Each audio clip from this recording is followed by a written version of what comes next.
Rosales Flores, the new Chicana in Machismo, offers a deeply personal and political reflection on the evolving identity of Chicanas, navigating cultural pride, systemic oppression, and gendered expectations. Her essay resonates strongly with the themes of intersectional feminism and historical erasure, especially in how it critiques machismo as both a cultural trait and a structural barrier. In lecture one, the professor talks about how women often adopt their spouse's last name, how naming practices reflect patriarchal norms, where women often lose their own family identity upon marriage. This seemingly simple act of name changing reveals how patriarchy permeates everyday life, shaping expectations around family, education, and identity.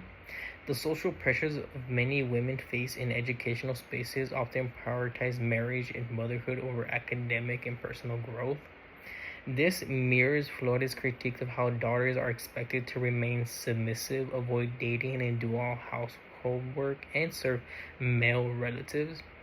These micro-level expectations reinforce broader systems of control and underscore the urgency of Flores' call for Chicanas to assert themselves.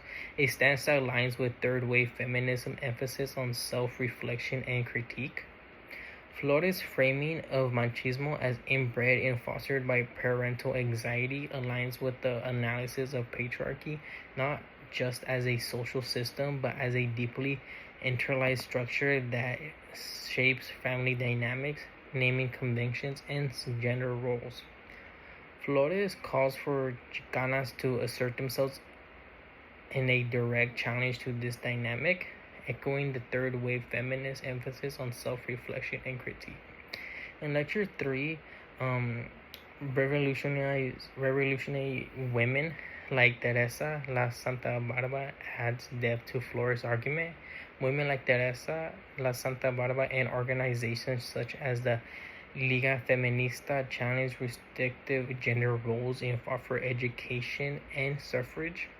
Yet their contributions have been often romanticized or sexualized in cultural memories, reducing revolutionary figures like Adelita to symbols of seduction rather than resistance. This distortion underscores the need for intersectional feminism to reclaim and honor the full spectrum of women's experience. It also connects to Flores' critique of machismo, which she argues can be reinterpreted to support rather than hinder women's liberation. Flores' insight into identity, how Chicanas are questions about their nationality, race, and belongings, also connects to intersectionalized feminist critiques of assimilation. Her observations that the quicker she assimilates, and if she's light enough, she can escape the hassle, underscores how colorism and cultural erasure intersects with gender oppression. This new Chicana, as Flores describes her, refuses to assimilate. She embraces her heritage while demanding recognition and equality, a stance that reflects the revolution spirit of the women. As a Mexican American rooted in Mexican and Salvadoran heritage, I find Flores' essay both validating and inspirational.